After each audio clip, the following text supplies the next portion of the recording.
Bună ziua frumoși mei gemeni, bine ați venit dragi mei, astăzi o fac etalarea, am fost inspirată să fac etalarea de iubire. Iubire, bani, sănătate pentru fiecare dintre voi. Dacă sunteți singuri, dacă sunteți într-o relație, nu are importanță, în descriere vă las minutul exact pentru voi, da? Pentru fiecare dintre voi. Așadar, mi-am adus aici un arsenal imens de cărți, avem 4 seturi de cărți, pentru fiecare arie în parte și fiecare set de cărți are oracolul lui, să zicem așa, da? Așadar, începem, dragii mei gemeni, să vedem. Iubirea pentru cei care aveți o relație. Începem cu voi, ca întotdeauna, să vedem primele mesaje de la cărțile oracol pentru voi, toți cei care aveți soare, lună, ascendent sau Venus în gemeni, luna august 2024. Iubire, să vedem ce trebuie să aflați. A sărit o carte, călătorie. Poate unii dintre voi trebuie să faceți o călătorie, indiferent că este fizică sau mentală, spirituală. Puneți-vă, hai zicem așa, bateriile, da? Băgați-vă în priză, dragii mei, pentru că Marte vă ia pe sus. Îl aveți pe Marte la voi în zodie, este moment de acțiune. Așadar, unii dintre voi veți călători probabil în această lună. Avem limite, nu te limita, îmi vine să spun, da? Nu spune frână și zice, nu, eu nu vreau să plec acolo. Ciudat pentru un geamăn, geamănul este călător, îi place să călătorească și aici avem coerență, al treilea mesaj pentru voi, da? Voi cei care aveți o relație. La capătul cărților avem trădare, atenție, atenție, atenție. Pentru unii dintre voi aș spune că este vorba despre a încerca să fiți foarte coerenți cu ceea ce vă spuneți vouă despre partenerul de viață sau despre relația pe care o aveți, pentru că aici tu ești, hai să spunem așa, poate în gardă sau poate ești foarte limitat, da? Nu ești coerent în totalitate. Ni se spune, pentru unii dintre voi, că probabil ar trebui să faceți o călătorie, mie vine să spun mentală sau interioară, ca să puteți să vă vedeți limitările. De ce gândesc așa? Sau de ce văd lucrurile așa în relația mea? De ce aici poate eu îmi sabotez relația? Poate aici vorbim despre persoane care poate au avut de a face cu o trădare sau ați fost trădați sau voi ați trădat, deci aici putem să vorbim despre anumite aspecte de autosabotaj sau pentru alții dintre voi, într-adevăr, au existat triunghiuri amoroase sau ceva de genul, da? Dar aș spune că de ce nu e posibil pentru alții dintre voi să vi se ceară să vă gândiți un pic mai profund și să faceți o călătorie cu partenerul de viață ca să depășiți, pentru că aici limitele astea sunt ceva care ne frânează, da?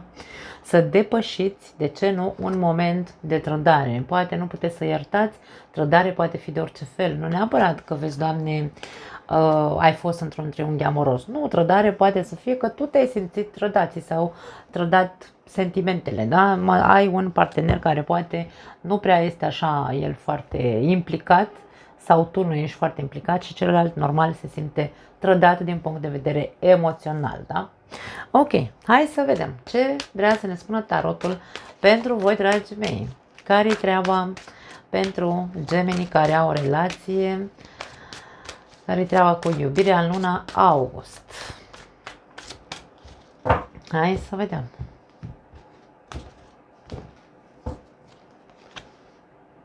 Opt de bâte, comunicare, vezi? Deci aici este foarte important să comunicați. E ceva ce trebuie discutat.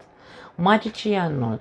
Poate că este vorba de a reiniția, îmi vine să spun, relația. Ceva trebuie rezolvat aici. Fiecare dintre voi are ceva de adus, ceva frumos de adus în această relație. Eu cred că aici e vorba despre a fi alchimiștii propriei voastre vieți. Dacă vreți să faceți raiul pe pământ în relația voastră, aveți puterea să o faceți prin comunicare. Cine nu vrea să trăiască raiul și vrea să trăiască iadul, pentru că magicianul poate fi manipulator, atunci depinde de ce ce caută fiecare dintre noi în relație, da? Și paj de monede.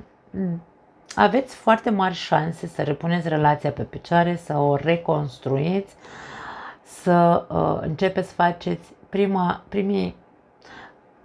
prima cărămidă de fundație, îmi vine să zic, nu știu de ce îmi vine să zic asta, da? Se pot întâmpla lucruri minunate, dar nu se întâmplă degeaba. Aici trebuie puse în discuție, am vrut să zic și mi-a ieșit discuse.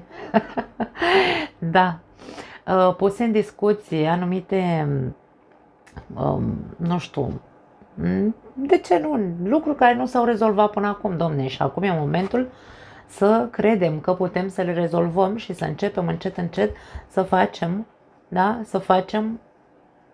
să punem acele prime cărămizi de fundație, cum am simțit să spun. Astea monede, continuăm cu solid aici la voi, 7 de cupe și marele preot, compromis.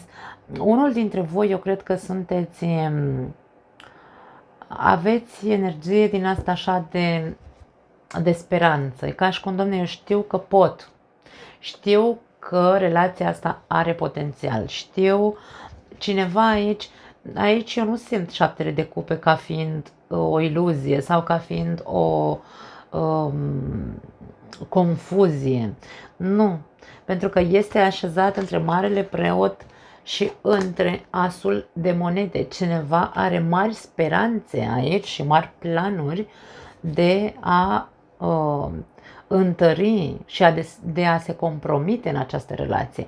Nu știu ce s-a întâmplat între voi până acum. Dacă vorbim despre această trădare, indiferent că a existat o trădare și indiferent că a durut, da?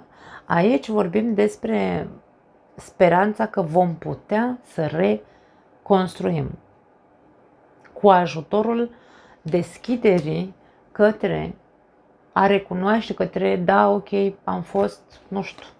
Eu știu, dragii mei, că da, dacă vorbim despre un triunghi amoros, e vorba despre m-am lăsat dus de val, da? Dar e vorba de a-mi asuma. Eu trebuie să-mi asum că am făcut, că m-am dus și am avut o aventură cu altcineva. N-am cum să îl țin pe celălalt așa ca și cum înceață să nu mă fac, da, stai să vezi, să dau explicații confuze. Nu, aici nu e vorba despre asta. Aici e vorba, domne, eu mi-asum. Da, am făcut, da, uite, îți spun, mă pare rău, vreau să construim din nou, vreau să o luăm de la capăt, da? Deci despre asta e vorba aici. Că nimeni nu are o aventură cu cineva așa pentru că s-a împiedicat și a căzut în gaură, știi cum zic? Deci nu, să încercăm să fim persoane adulte, să ne asumăm ce facem, da? Despre asta este vorba. Turnul, as de bâte, 2 de spade, cineva amână, da? Deci aici e vorba despre, da, poate unii dintre voi, oh, wow, foarte interesant aici domnul diavol și sub diavol împăratul și 3 de spade, da? Deci aici vedem cum a existat un triunghi amoros. Nu știu, că ai fost tu, că a fost partenerul de viață care v-ați înșelat. Cine a înșelat nu știu, dar acest cineva care a înșelat a fost, hai să zicem așa, foarte mândru de el, foarte satisfăcut, orgolios, da? S-a simțit bine. Dacă a înșelat, dacă ar fi să căutăm motivul pentru care a înșelat, a fost pentru că s-a simțit în centrul atenției, a fost gâdilat în orgoliu, în ego, da? Și tentația, bineînțeles că a fost foarte, nu neapărat că tentația ca persoană a fost foarte mare, ci ego-ul gâdilat a fost foarte excitat, să zicem, într-un fel sau altul, da? Da, în fine, și sub asta avem și 3 de cupe. Deci aici este foarte, foarte, foarte clar că s-a întâmplat o trădare, da? Nu pot spun altfel. Prezența acestei trădări încă există aici, da, între voi nu este ok situația. Diavolul ne arată faptul că sunteți e o negură pe relația voastră, da? Ca să ne înțelegem. Dar dacă aici ne deschidem, ne asumăm și zicem, da, ok, am făcut, am fost, nu știu, uite, îmi pare rău că ți-am ascuns, atenție, pentru că aici este vorba despre a ține pentru tine, da? Ai stat așa cu capul nori și poate te-ai gândit, băi, dacă îi spun, poate o să fie mai rău, poate o să mă trimită la mama, nu știu. Și ai preferat să ascunzi. Nu mai e momentul să ascunzi. Dacă tu, într-adevăr, aici vorbim, cel care a înșelat, dacă eu nu știu cine a înșelat aici, tu, celălalt nu mă interesează. Cel care a înșelat, dacă este hotărât și are speranță că poate, dacă își cere iertare, o să fie iertat și o să înceapă de la început relația și o să promită că o să se compromită, da? Deci aici vorbim despre, ok, atâta timp cât sunt un adult, recunosc și spun, ok, da, te-am înșelat, îmi pare rău, nu vreau să se mai întâmple asta între noi, nu vreau să se distrugă relația, nu vreau să se rupă relația, vreau să continuăm. Aici avem o nouă șansă, da? Deci unii dintre voi, între cel care a fost înșelat și, bineînțeles, că vorbim aici despre suferință, da? Cel care a fost înșelat, probabil că în el s-a dat o mare luptă. Lupta de a, ce fac? Mai dau o șansă sau termin relația asta? A fost un haos, probabil, în el. Sau poate alții dintre voi acum aflați, dragii mei, că ați fost înșelați în această lună. Eu nu am de să știu, timpul nu există în tarot și mi-aș dori să rămână pentru totdeauna foarte clar acest aspect. Povestea asta poate pentru unii dintre voi s-a întâmplat, pentru alții dintre voi se va întâmpla în această perioadă, pentru alții dintre voi se poate întâmpla peste o lună de zile, da? Și de aia aici vorbim în această perioadă că nu se va lua nicio decizie drastică, este vorba doar despre a avea încredere și dorință și speranță, dar dorința este, mă deschid ca să vorbesc, să fiu, să recunosc ce am făcut, domne, asta este, dar să-mi pun, hai să zicem așa, bateriile, da? Să mă bag în priză și să mă compromit cu adevărat. Nu mai stau și amân aici, acum îți arăt că că particip în relația asta, că e importantă relația pentru mine, după aia iarăși mă succes și iarăși cine și ce fac. Nu, aici e vorba de dacă te compromiți sau promiți că se vor schimba lucrurile, fă-o cu adevărat, nu mai duce lumea cu vorba, da? Nu duce pe nimeni cu vorba, pentru că aici vorbim despre persoane care au relații, vorbim despre căsnicii, vorbim despre persoane care au copii, atenție, da? Cei care sunteți în această situație, dragii mei, vă băgați-vă mințile în cap și încercați să fiți foarte coerenți și puneți-vă limite în momentul în care vă mănâncă așa pe dedesubt orgoliu în ego și vă duceți voi așa să mai udați și alte plante, o înțelegeți ce vreau să zic, da? Deci puneți-vă, limitați-vă, dragii mei, că nu este vorba aici despre a-și bate joc nimeni de nimeni. Nu te-ai însurat și nu te-ai măritat pe degeaba, fă ceva cu, asumă-ți ieșirile, dar vezi de treabă, nu mai fă, nu mai face. Hai să vedem ce spun bătai. Ce spun îngerii iubirii pentru voi? A sărit o carte. Lasă-ți fostul sau fosta să iasă din viața ta. Nu cred că are legătură cu asta. E vorba despre ceva din trecut. Ex înseamnă din trecut. Ce am făcut în trecut, da? Și zice așa. Veni momentul să purifici, să-ți purifici energia. Deci e momentul aici să începi să devii din ce în ce mai coerent cu tine și să faci această călătorie, după cum am zis, mentală sau interioară către tine, ca să te purifici, dragul meu geamăn, pentru că aici avem, nu știu, ești tentat așa la tot pasul. Da, sau poate nu e vorba despre tine, după cum am zis, încercați să, că poate nu voi sunteți, ci partenerul vostru e foarte tentat să ude alte flori. Luna de miere, uite, vezi exact ce spuneam aici, călătorie, poate n-ar strica să faceți o călătorie împreună cu partenerul de viață, unde să aveți discuția asta. Discuțiile despre lucruri atât de sensibile, ca un înșelat, ca o trădare, sunt cel mai bine ținute în afara casei, da? Pentru că atmosfera acolo este alta, nu putem să urlăm, să țipăm, să facem ca toți dracii, e vorba despre...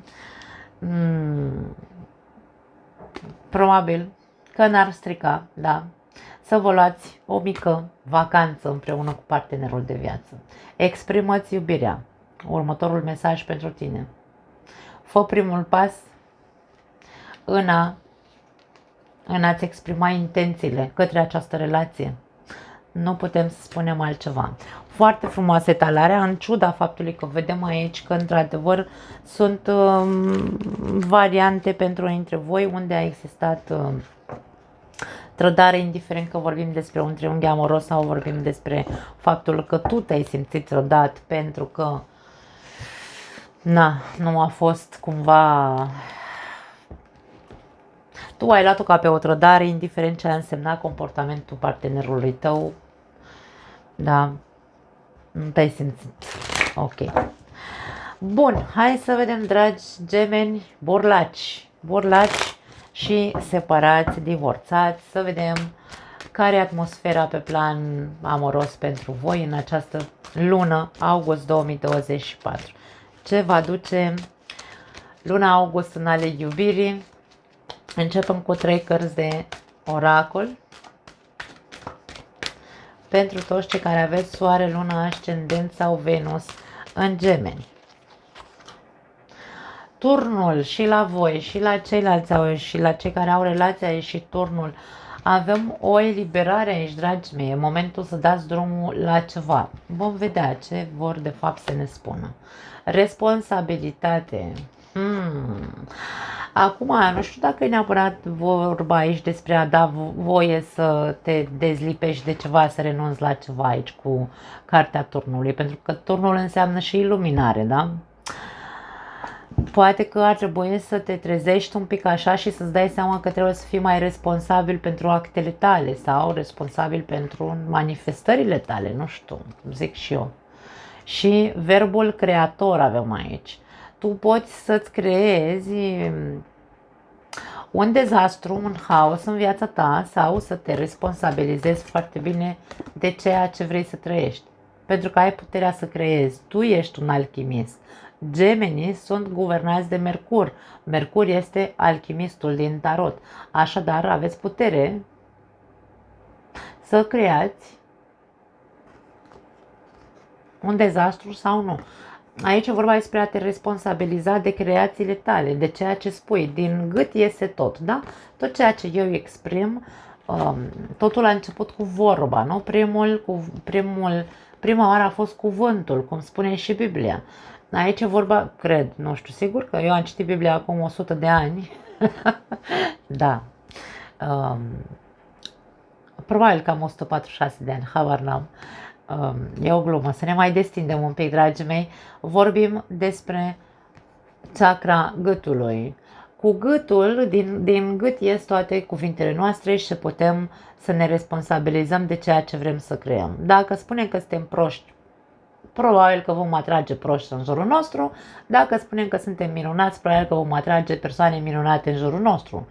Dacă spunem că toată lumea este, că, cum se spune în general, nu? Toți bărbații sunt niște porci, toate femeile sunt niște curve. Lăsați-mă să mă îndoiesc, pentru că tot ceea ce tu spui, aia vei manifesta. Așadar, încearcă să te trezești un pic și să creezi într-un mod responsabil. Ce vrei să atragi în viața ta? Pentru că aici vorbim despre cei singuri, da? La capătul cărților avem optimism pentru tine. Da, eu nu spun că geamănul nu este o persoană optimistă, dimpotrivă. Sunt foarte optimiști gemenii. Dar este vorba de a fi responsabil și să încerci să creezi într-un mod pe pozitiv, îmi vine să zic aici, cu mesajul ăsta de optimism. Nu mai crea haotic, pentru că e posibil ca unii trebuie să creați haotic în viața voastră amoroasă și să atrageți persoane total invers de ceea ce voi vă doriți. Așadar, responsabilizează-te de ceea ce vrei să trăiești. Hai să vedem ce spune tarotul pentru voi, dragii mei. 4 de monede. Dă drumul. Prima carte a fost dă drumul, turnul.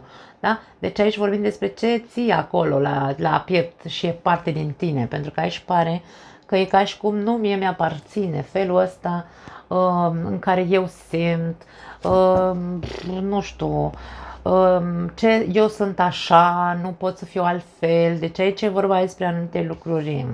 Atenție, da? Hai să vedem mai departe. Eliberează-te. Totul merge către acest aspect. Unii dintre voi poate că încă țineți la pieptul vostru sau în inima voastră o persoană de care nu puteți să scăpați din punct de vedere emoțional. Poate ați avut o relație karmică cu cineva și vă este foarte, foarte greu să vă dezlipiți. Încă n-ați reușit să vă dezlipiți de persoana asta. Dar totuși judecata vine tot cu trezire. E vorba de conștientizare. Până când o să ții? Toată viața o să ții așa la persoana asta și poate o compari, pentru că aici judecata poate veni cu comparație. De ce nu? Oricine intră în viața ta, tu compari. Păi ăla era așa sau aia era așa și bla bla bla, ce spui tu. Nu-ți faci niciun bine. Nu. Luna, nu știi. Deci aici e vorba de a ține, tu ții ceva din trecut sau pe cineva din trecutul tău încă în inima ta și nu ești, poate fi inconștient pentru unii dintre voi. Luna nu vine cu energie la vedere, vine cu inconștient. Deci tu poate nu ești conștient de faptul că încă ții în tine persoana asta și e posibil ca de aia să atragi în viața ta persoane care nu vor fi niciodată ca această persoană. Atenție! Da? Deci aici mesajul este următorul. Atâta timp cât tu, fără să-ți dai seama, dar eu sunt sigură că îți dai seama la un moment dat, fără să-ți dai seama, le compari cu acel cineva pe care tu încă îl ții aici la pieptul tău, nu o să fie nimeni bun pentru tine. Despre asta e vorba, da? Nebunul, e momentul unui nou, e momentul să te deschizi către ceva nou, diferit, către a spune ok, mă deschid către noutate,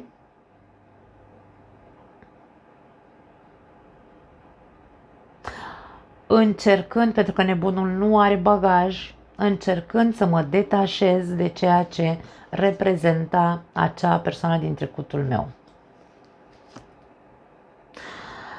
Cavaler de cupe și 7 de bâte.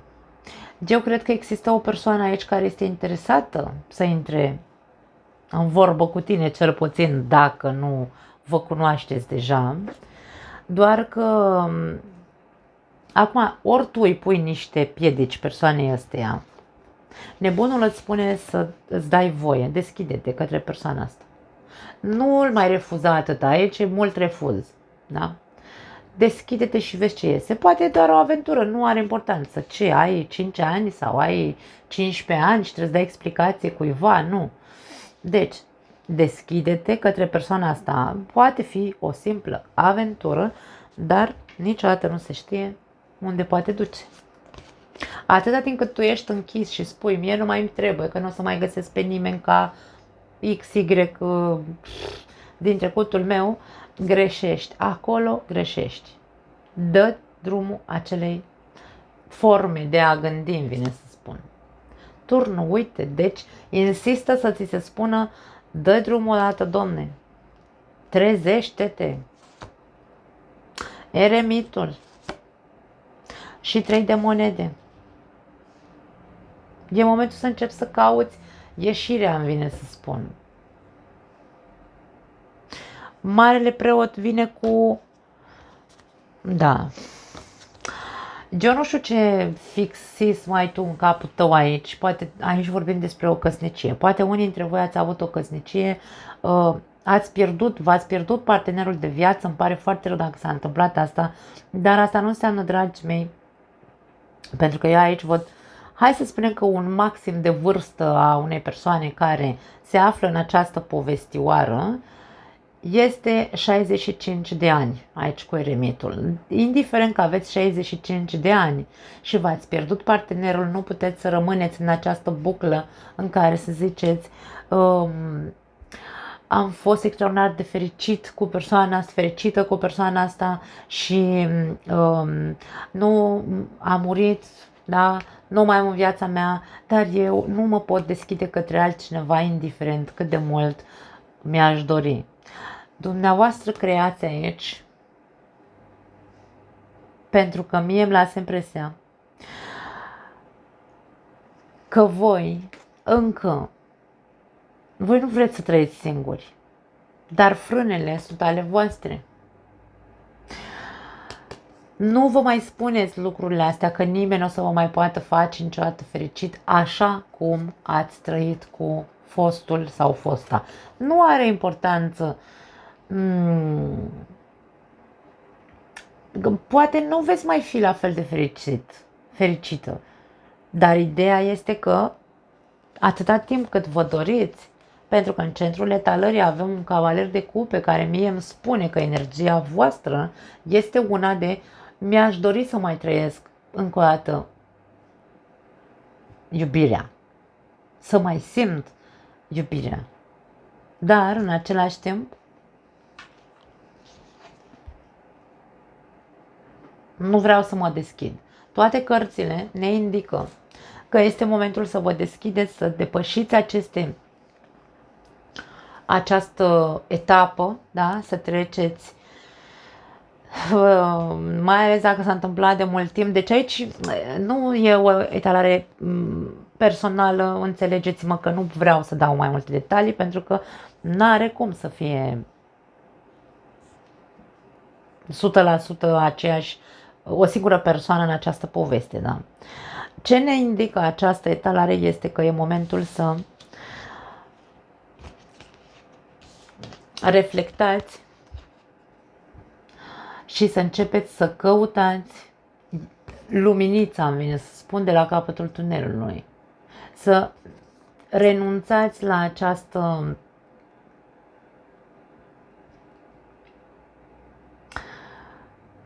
pierdere, să zicem, într-un fel sau altul. Doar în puterea voastră stă, da? Să faceți această căutare interioară, să vă responsabilizați, să fiți oameni maturi și să ziceți ok, cum ar veni, acum eu îmi cer scuze dacă vă deranjează ce spun acum, îmi pare rău că vă deranjează, dar e un lucru foarte real, da? Morții cu morții, vii cu vii, despre asta vorbim aici. Asta ne spun aceste cărți, eu nu pot să zic altceva. Acum, dacă nu e vorba despre moartea cuiva, da? Deci faptul că tu stai și compari orice partener intră în viața ta de când ai avut ultima relație care pentru tine încă mai e în sufletul tău persoana asta, după cum am zis, aici există o persoană pe care tu o tot refuzi. Trezește-te și încearcă să fii, hai să spunem așa, nu mai fii așa de ursuz, îmi vine să zic. Da, eremitul este o persoană foarte izolată, ursuză. Dă-ți seama că ești respingător. De ce ești respingător? Persoana asta poate fi cineva de la locul de muncă, care tot insistă aici la tine. Acum, dacă ție nu-ți place ceva la persoana asta și de-aia refuzi, atunci eu nu zic du-te cu persoana asta. Nu, depinde. Dacă nu-ți place, nu te duci. Și bineînțeles, ideea este alta. Că tu, de fapt, nu te duci la o cafea, de exemplu, cu persoana asta, pentru că tu ai aici, în sufletul tău, pe altcineva în care, cumva, ești fixat. Nu știu dacă ești fixat să te împaci cu persoana asta. Atenție, poate unii dintre voi, da, asta vă doriți. Stați așa într-o iluzie, într-o bulă cu luna, în care ziceți, aoleu, eu Nu vreau să intru în nicio altă, nu vreau să cunosc pe altcineva, atenție, pentru că eu aici am iluzia că poate într-o zi o să mă împac cu persoana asta. Și toate cărțile spun renunță o dată la fixismul ăsta, da? Responsabilizează-te, ce s-a terminat, s-a terminat, tu ești singurul care trăiește aici în iluzie. Cealaltă persoană nu prea se vede să fie prezentă. Aici este o altă persoană prezentă în viața ta, nu aceea din trecutul tău. Atenție! Unii dintre voi ar putea să existe varianta ca persoana din trecutul tău pe care tu o păstrezi atât de mult în sufletul tău să vină cu scuzele de rigoare, dar la foarte scurt timp. Da? Să mai dați o șansă aici. La foarte scurt timp, această persoană, dacă tu nu-i pui niște limite, să zici, ok, te iert și de data asta, dar dacă mai sări calul, s-a terminat. Persoana asta este posibil, pentru că aici vedem că este o persoană aventurieră. Asta e o altă variantă, deci sunt foarte multe variante în această combinație de cărți. Această persoană este una foarte aventurieră, nu este genul de persoană care să-și pună pirostriile, să se responsabilizeze.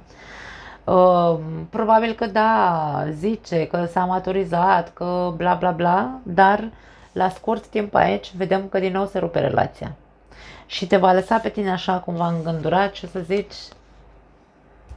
trebuie să încep să caut să fac ceva cu mine, pentru că nu e ok să tot îl iert pe omul ăsta.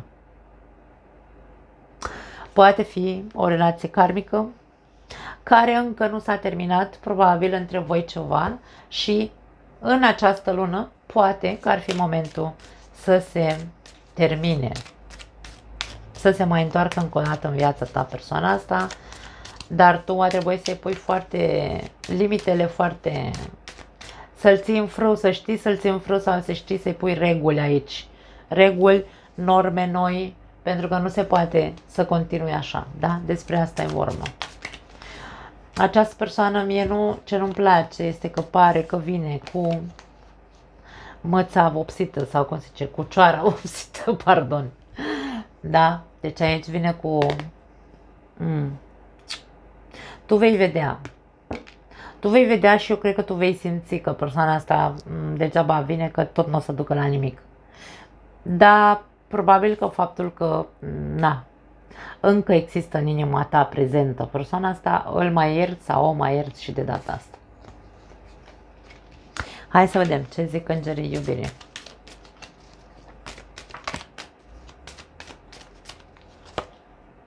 Am luat cărțile invers. Las-o așa, zice. Primul mesaj zice, lasă situația să ajungă până la punctul final. Nu știu, poate ar trebui să te lași așa cumva, nu știu, în loc să iei tu o decizie să faci ceva, e ca și cum curge, domne, cu situația asta, da? Lasă așa, că va ajunge undeva cândva. Nu știu ce vrea să zic. Iubire împărtășită, atenție. Nu există suficientă chimie pentru ca această relație să dureze. Deci aici nu e vorba de chimie, ci e vorba despre responsabilitate. Unul dintre voi vă responsabilizați, iar celălalt nu. Este un jucător, un aventurier. Și de aici toate cărțile de tarot încearcă să ne spună că e momentul să te desprinzi, să te dezlegi de persoana asta, să, nu știu, să îți dai altă șansă cu altcineva, nu cu ea, da? Și avem împăcare. Deci este vorba despre asta. Pentru unii dintre voi vi se spune că nu este persoana care voi trebuie să mai insistați să visați la ea. Pentru alții dintre voi este vorba despre a vă împăca cu fosta care este un jucător, o jucătoare. Pentru alții dintre voi vi se spune deschideți-vă către alte persoane, mai ales pentru cei care am spus dacă a existat decesul partenerului de viață. Dă-ți voie, da, să cunoști pe altcineva. Foarte interesant. Da, dragii mei, cam asta e. Trecem la secțiunea bani, să vedem ce se arată pentru luna august, pentru voi, Pe plan financiar, avem aici setul de cărți. Am un set nou de cărți pentru voi. Și respectivul set de cărți de oracol, da? Pentru partea financiară. Hai să vedem. Pe plan financiar pentru Gemeni, luna august 2024. Acest set de cărți se numește, hai să-l văd aici, se numește Tarot Gregory Scott Tarot, da? În cazul în care, vă interesează. Hai să vedem. Sunt foarte subțirele, îmi scapă, sunt noi, nu le-am folosit. 3 de cupe, o sărbătoare sau o faci fiestă, da? Faci o fiestă, dai o chindie aici, sărbătorești ceva, ajungi cumva la niște rezultate, culegi niște roade. 3-ul de cupe este ca și cum dau de băut pentru că, uite, culeg roadele acum, s-au copt roșiile.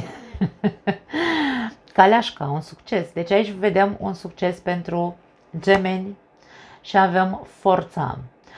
Forța aici este foarte interesantă, această fotografie. Avem două persoane. Unul este ca un înger. Ăsta de sus are figura unui înger. Pare că are aripi aici. Și aici avem o altă față, un profil în care ne arată creierul acestei persoane sau conexiunile neuronale ale acestei persoane. Deci, cartea Forța întotdeauna ne vorbește despre, da, aici avem semnul infinitului, cartea Forța întotdeauna ne vorbește despre puterea mentală pe care o avem. Cred că unii dintre voi ați avut o idee extraordinară, ați pus-o în plan sau e momentul să puneți să mergeți către obiectivul ăla, dragii mei, pentru că veți avea succes. Despre asta ne vorbesc aceste cărți în cazul în care nu ați pornit o afacere sau o... Regele de monede, regele Midas, tot ce atinge transformă în aur. Aici vorbim despre un succes financiar pentru voi, pe parte de proiecte, vine să spun, sau obiective. Pentru unii dintre voi poate fi legat de un grup de prieteni, ați putea avea idei împreună cu un grup de prieteni să puteți să puneți ceva pe piață. Poate, de ce nu, să faceți o firmă de transport. Caleașca este o carte care ne reprezintă călătorii terestre. Poate fi vorba despre camioane, poate fi vorba despre, nu știu, orice tip de afaceri care să implice călătoriile. O agenție de turism, nu știu, poate fi orice. Mai departe, ce avem aici? Steaua, dragii mei. Deci aici ori veți avea o idee genială, dacă încă n-ați avut-o, ori ideea pe care ați avut-o a fost extraordinar de genială și aici începeți să culegeți roadele. Se vede triumful și se vede progresul acestei afaceri. Dacă nu vorbim despre afacere la locul de muncă, poate că vorbim despre o promovare pentru unii dintre voi cu câștiguri financiare mai mari, cu un viitor liniștitor, îmi vine să spun. Da? E ca și cum acum mă văd și eu pe mine că mai am, nu știu, 5 ani până la pensie sau 10 ani până la pensie și în sfârșit văd că am niște baze, da? O să am și o pensie frumoasă, nu știu, aici vorbim despre, poate fi și asta, da? Asul de spade, din nou vorbim de o idee genială.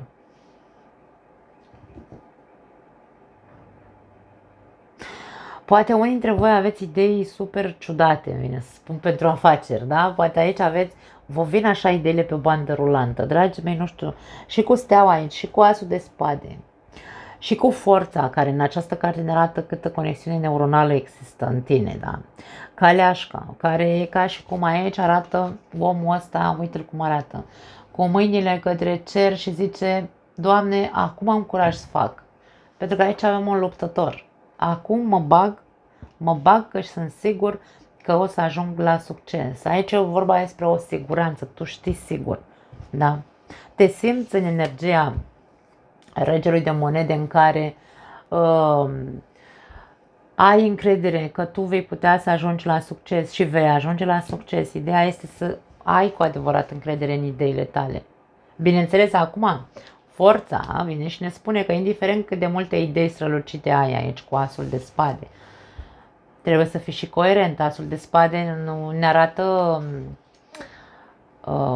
hai să spunem așa,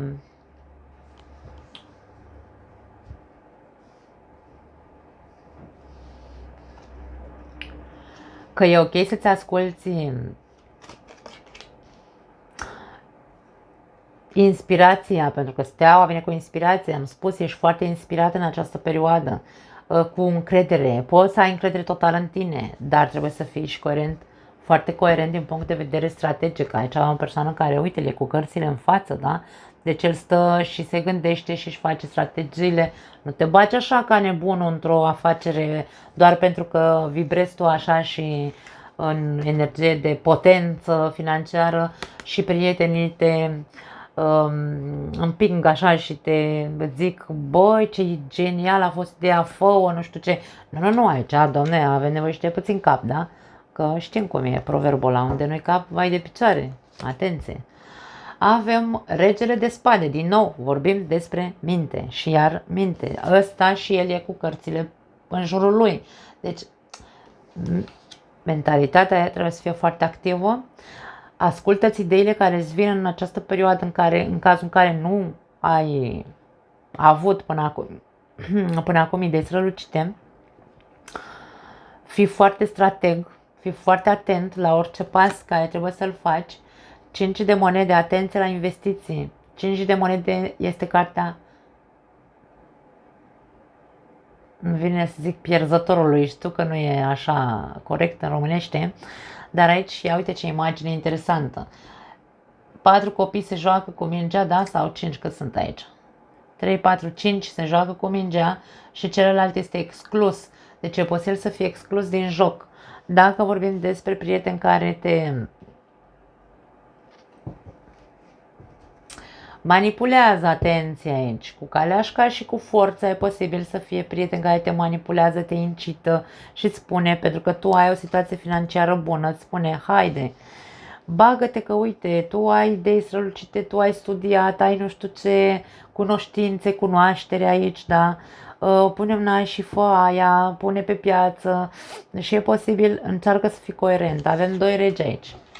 N-ai cum să pui botul la vrăjala nimănui dacă tu nu treci prin filtrul minții tale și prin potența ta, da? Asta pe o parte, vom mai discuta și altă variantă și avem soarele. Deci aici vorbim despre un succes. Indiferent ce se întâmplă, că te incită, avem împăratul la capătul cărților, wow!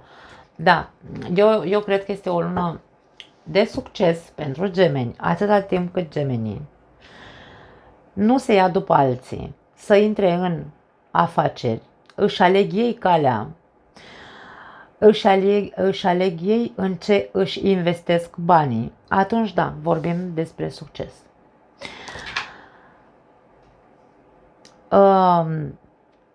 Dacă nu vorbim despre afaceri și vorbim despre un loc de muncă, vorbim despre a da de băut pentru că vei fi promovat, vorbim despre o tranziție de la, într-un mod legal aici, un nou contract e posibil să se întâmple pentru unii dintre voi, da? Deci dacă treceți de la șef de echipă la șef general, să zicem, habar n-am, îmi dau și un exemplu tâmpit, aici vorbim despre tranziția de la bani puțini la un alt statut, dar ceva concret, cu semnătură. Aici se va da semnătură, da? Este o perioadă de succes din punct de vedere financiar. Foarte multă putere, putere de decizie probabil, ți se va înmâna această putere. Poate unii dintre voi, dacă nu vorbim despre o afacere, dacă vrei să pui o afacere pe piață, trebuie să fie o afacere care tu să o controlezi din toate punctele de vedere. Nu te lăsa indus în eroare de speranță, să zici, da, eu știu să fac aia, am cunoașterea respectivă. Aici e vorba de a te ține de treabă și de a te implica în afacerea ta. Tu nu poți să îți deschizi o afacere și să dai comandă doar, da? Să stai așa la comandă ca un împărat și să zici tu faci aia. Nu, aici e vorba despre și tu trebuie să pui mâna. Nu lăsa pe alții să facă, pentru că e posibil, de ce nu, să treci prin perioade de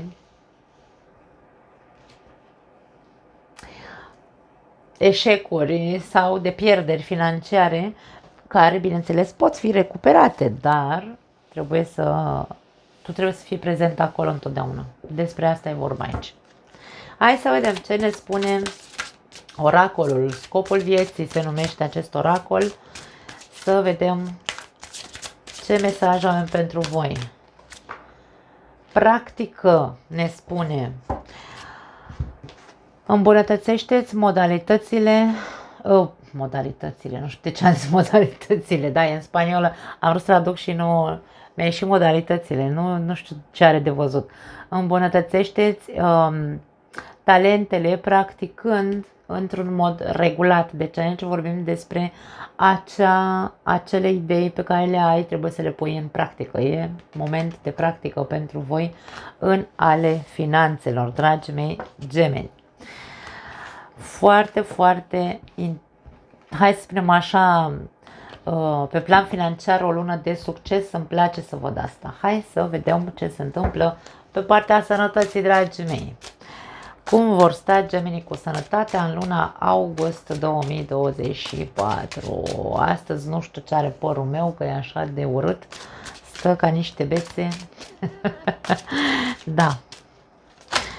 Ok, a sărit Marea Preoteasă, hai să o luăm ca prim indiciu al acestei luni din punct de vedere al sănătății. Avem pași de spade, interesant, și cavaleri de băte.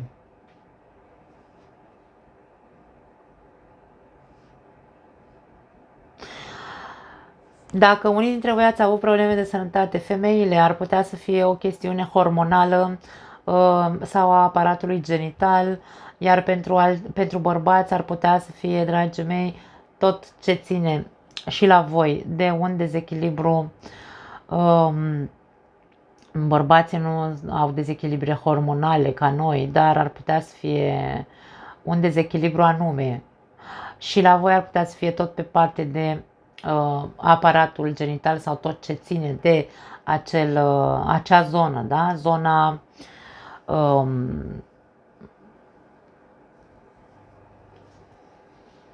nu știu, prostată, ar putea să fie testicole, anumite investigații probabil că ar trebui făcute pe partea asta. Nu aș spune deocamdată, nu văd nimic grav, este vorba despre a îndrăzni într-un fel sau altul să mergi către a face investigații, da? Nu văd încă nimic grav, hai să vedem mai departe. Pași de monede, regina de cupe, regina de monede, este vorba despre corp aici. Foarte mult ce cădere emoționale ați avut care v-au dat peste cap din punct de vedere corporal aici. Corpul s-a văzut, s-a resimțit din cauza unor dezechilibre emoționale la unii dintre voi. Poate fi vorba și despre o boală ascunsă pentru alții dintre voi. E ceva care încă nu ați detectat. Poate aveți anumite simptome, dar nu le băgați în seamă și aici ca și cum vi se spune, hei, puneți puțin atenție la simptomele astea pe care le ai. Sau du-te și investigează, pentru că e ceva ce nu e în regulă. Nu aș putea neapărat să spun despre ce e vorba, dar voi simțiți în anumite momente vă simțiți obosiți, foarte obosiți din punct de vedere fizic. Poate fi o simplă anemie, pur și simplu. Poate fi, nu știu, o tensiune oscilantă, atenție, pentru că e vorba despre emoții aici, da? Ceva ce corpul tău îți spune imediat când te ridici în picioare. Îmi vine să zic aici, nu știu pentru cine e mesajul ăsta, când te ridici în picioare parcă ai nevoie să te așezi jos. De aia îmi vine foarte mult chestia asta cu poate amețeli, poate anemie. Anemie îmi vine mult în minte, da?